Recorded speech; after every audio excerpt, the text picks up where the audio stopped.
Experience Africa's heartbeat. The African Pulse. A weekly broadcast that takes you across Africa. Different topics. Culture. Tech, health, Economy. And even politics. The African Pulse. only on Ifrikya FM.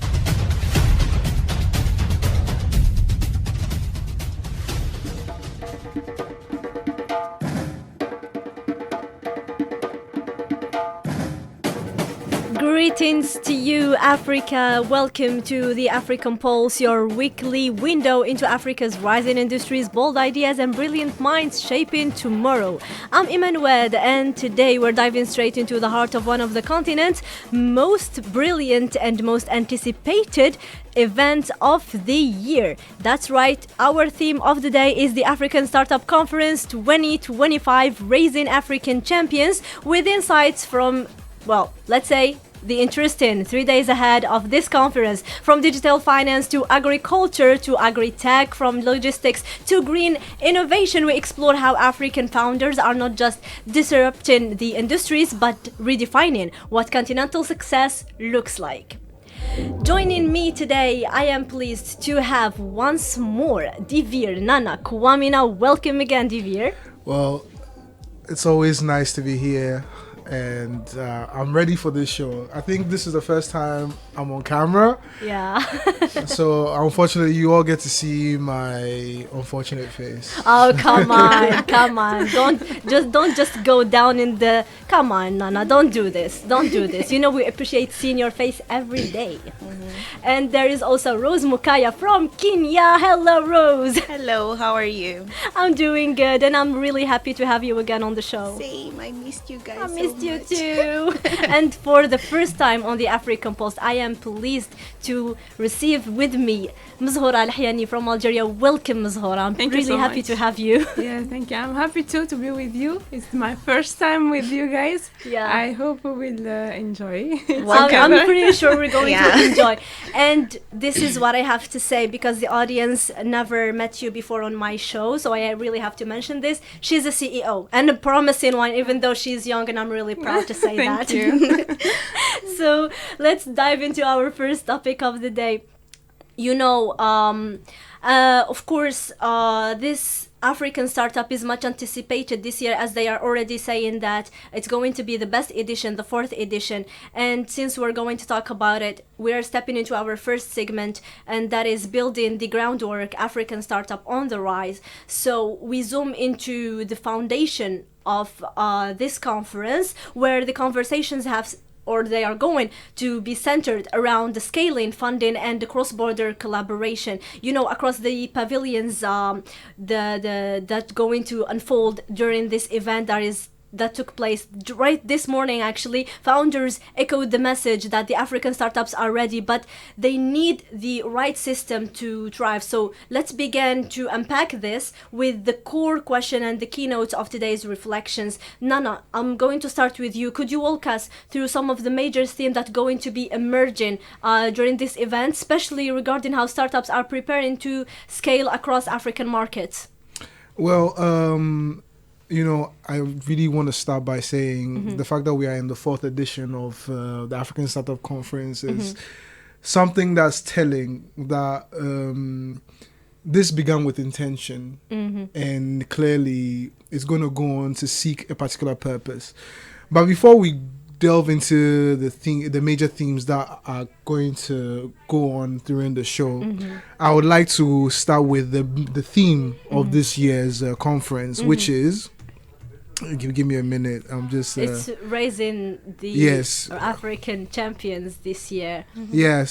So the theme is raising African champions. And, you know, as a Pan-Africanist, I really love this theme. You know, it's a theme that captures ambition and Indeed. resilience and ownership, right? So when we talk about that, we're talking about developing talent across Africa and leading Africa forward. And we're talking about this brings together founders and startups as always, but it's with a focus on the youth and also the layman. Not necessarily you don't no matter your age, you bring your idea. If it is a solid idea, if it's feasible, people are willing to listen. So we're talking about startups, founders, building continental enterprises, and not just local successes. It's not that's not what the theme is about this year. So, but now let me get to your question. We've already delved into the major theme. So you did mention, you said the major themes emerging from the startup conference. We did talk about the main theme of the startup conference itself, but I want to talk about skill, right? We're talking about skill by design, not by accident. We're talking about a reassuring message to Africans that we are increasingly building a multi-market expansion. That's what one of the main facets of startup conference has been, is to find a market for each and every individual who has an idea to share, who was already. It's not just about ideas. C'est votre savoir-faire et savoir-être. You have to be in it, and you have to already start it. So when you're coming, for everyone coming to this startup conference, come with your idea, but also have an execution, because this is the theme. The theme is about building startups. It's not about starting startups.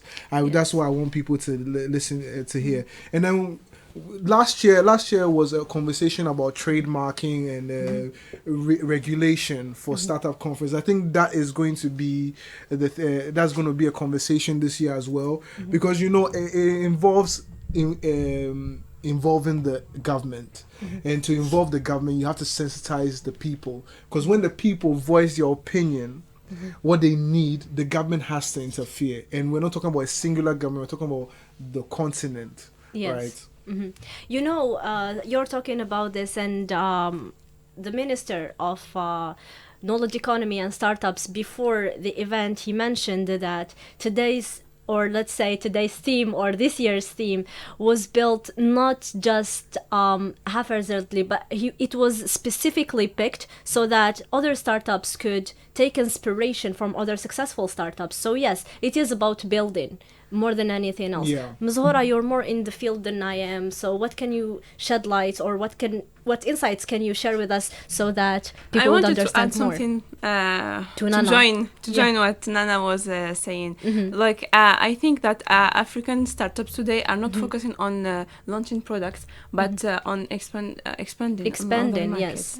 And when we see African startups today, we are happy to see that they are bringing something new. They are bringing something that is made specifically for African market. We are not copying other models from outside. We are bringing new ideas that shapes and that goes with the real African realities, and that's the most important thing to see today. Of course, I think that it's a step forward, and we are happy to see that. Nana was saying it today. It's not to start. The most important thing is not to start a startup. It's not just to build start it. To build. It's not about just having an idea on paper. When you're coming to the startup conference, it's something I've just witnessed for the past few years. People come to listen, but they're not here to listen to your idea. You already have your idea. They want to listen to your execution. It's very, very important. There was a competition involving the Pan-African students from Tlemcen. If I should remember correctly. Pan-African. And they had to bring their pitch decks. Right, and that's an example. But they had to have a plan for execution. How do you finance? And these are new terms I've been learning. How do you need to know your have a feasibility plan, how to finance your startup, and how you're going to pay back your financing.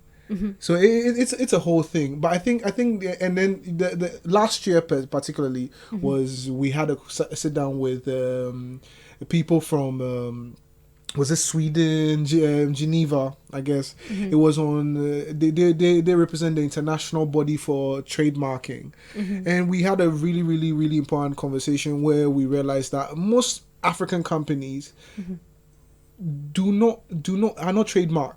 And so in a sense they become informal. I don't want to say informal business, that's an insult, but your ideas and your identity can easily be stolen without a trademark. You need to get a patent for any product you have. You need to get a trademark, and these were important conversations that happened last year. So this fourth year is not about it's about concretizing what the 3 years have been. And that's what I believe. I feel very strongly about it. We built from somewhere. That's why I'm really, really impressed that we are about to hit the fourth year. Yeah, It's it is an achievement. We didn't think we'd go so Exactly. far, but here we are. Yeah, and when we talk about companies, we always have to talk about strategies as well. For example, when you compare insights from the fintech, I don't know, agri-tech or logistics startups, or even, I don't know, let's say the even commerce startups that are, they are doing trades on platforms and such, innovators, they notice certain patterns there, and it becomes clear when it's used in the startup. So when we see kind of a recurring strategies being used, like the partnerships, like the localized models, or even digital infrastructure serving as a backbone for scaling African startups today. But how do you see this, Mazhora, from your perspective as a startupper yourself? Yeah, I think that you talked about partnership. Like, I think that there is no startup that can scale alone.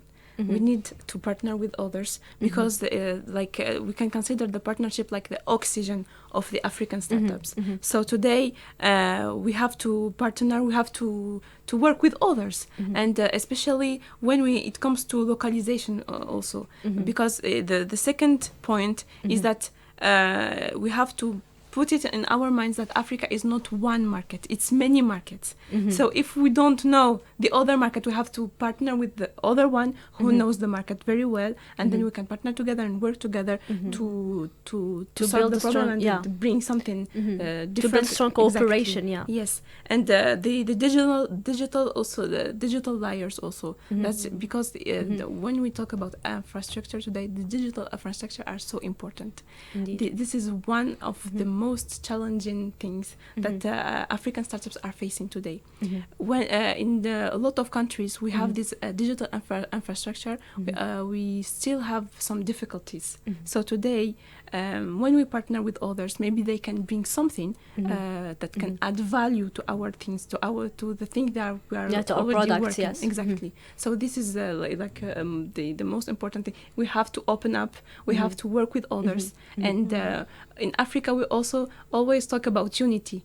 We have to go hand in hand. We have to open up. We have to start to trust our brothers and sisters in other countries and work all together. Indeed, there is like a certain phrase that stuck in my head when you mentioned unity.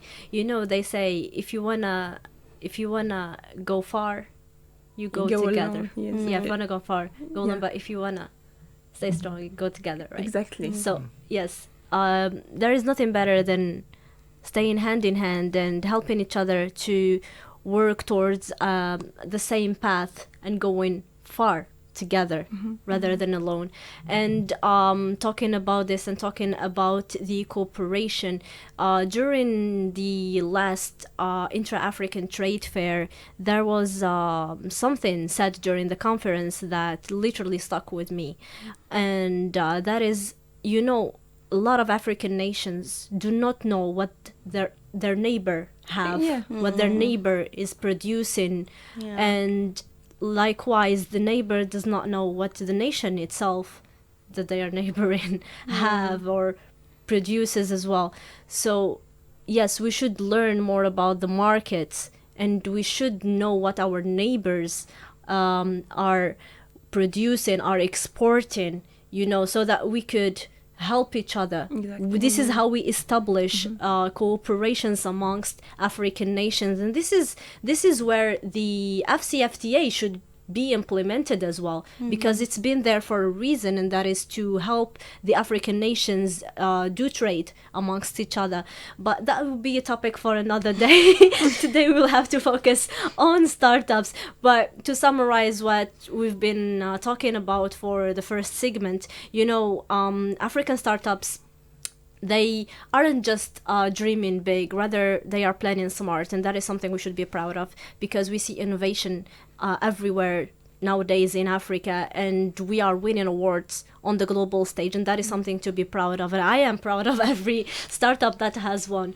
So to emphasize that building African champions require more than just investments. It requires ecosystems that nurtures that talent, that encourage the experiments as well, and that break barriers between African countries, like you mentioned, Zora. So we'll continue this conversation now to the second segment, while looking at sustainability side and what it really takes for these champions to endure and to evolve. So if I'm going to ask my first question of the first segment, we're going to shift now from the expansion to longevity, because raising a champion isn't just about competing, it's about enduring eventually, because like they say, the winner is the man that stands, not the one that falls. So sustainability and governance and cultural identity and even regional policy all shape whether the startup survive their early years or transform into a continental giant. To begin this segment, let's connect today's discussion on long-term vision. How do the challenge highlight today funding gaps, fragmented regulations, talent flights, and even market access continue to influence the success or struggle of African startups in 2025 and even beyond that? What do you think, Rose? Thank you, Imen, for the opportunity again. Yeah, so obviously these challenges they shape our startup journeys in different ways. But it's like a trap we cannot escape if we're not smart. So I really want to talk about funding gaps and other more, but let me start with the funding gaps. So in most times, honestly, we need capital to do most of the things. Yeah. And without capital, we can't even start we can't business, even do anything. yeah. Yes. So many great ideas grow really slowly because there's no one really financing you, and there's not really, you can have community support and everything, but when you're dry in the pocket, you're honestly going to struggle through your own things. Yeah, funding is important. Yes. So also we're going to talk about fragmented regulations, which are making it so hard for startups to move across borders.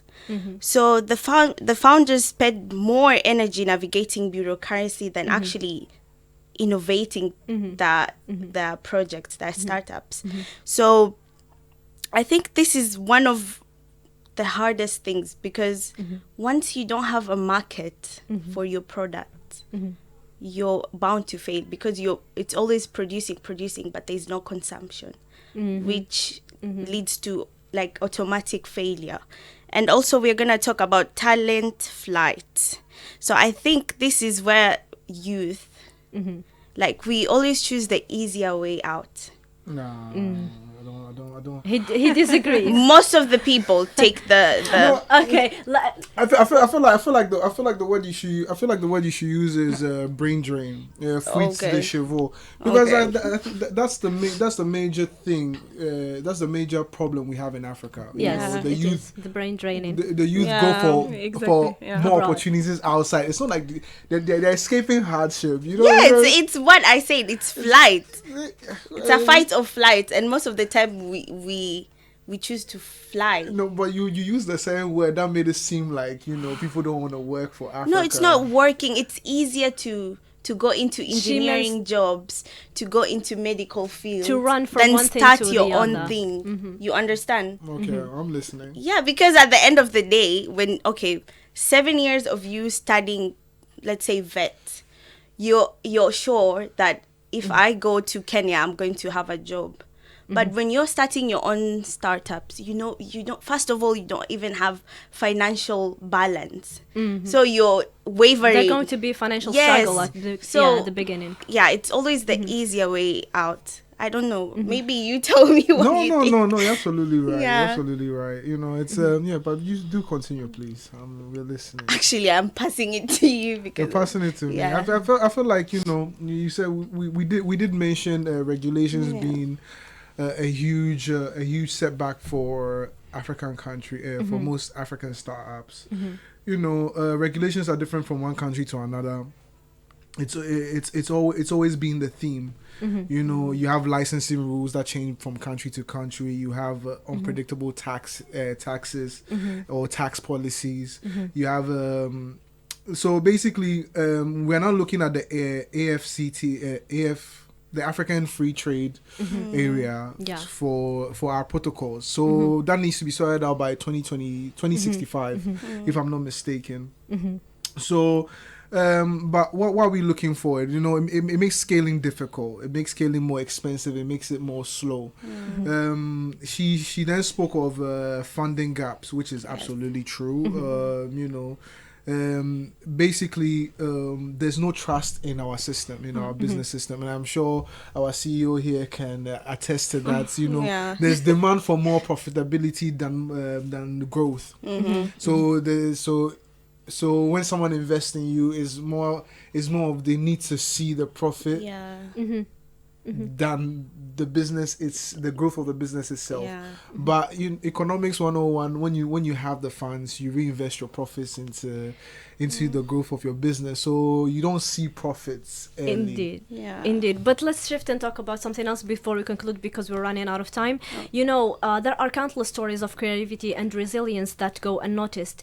Are there any overlooked narratives like community let's say innovators, rural tech solutions, or women-led enterprises that could redefine how we see African entrepreneurs if placed at the forefront? Mzhora.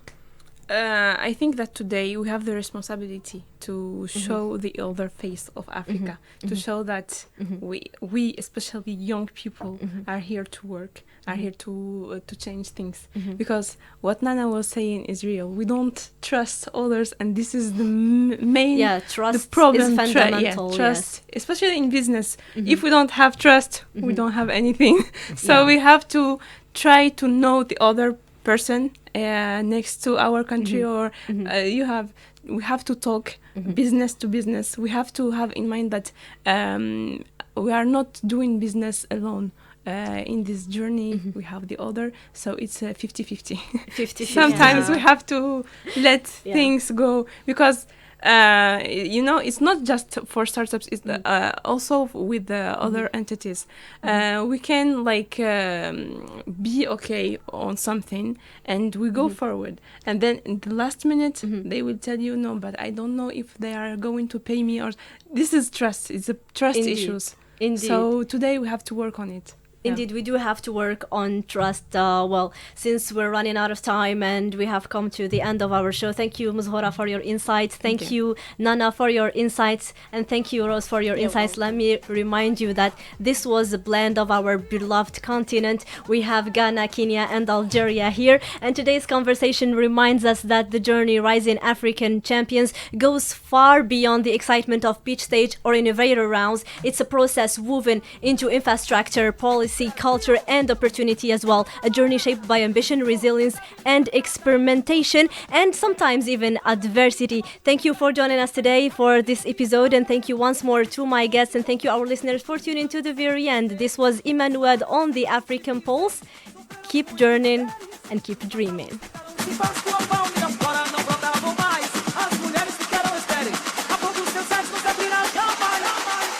Ele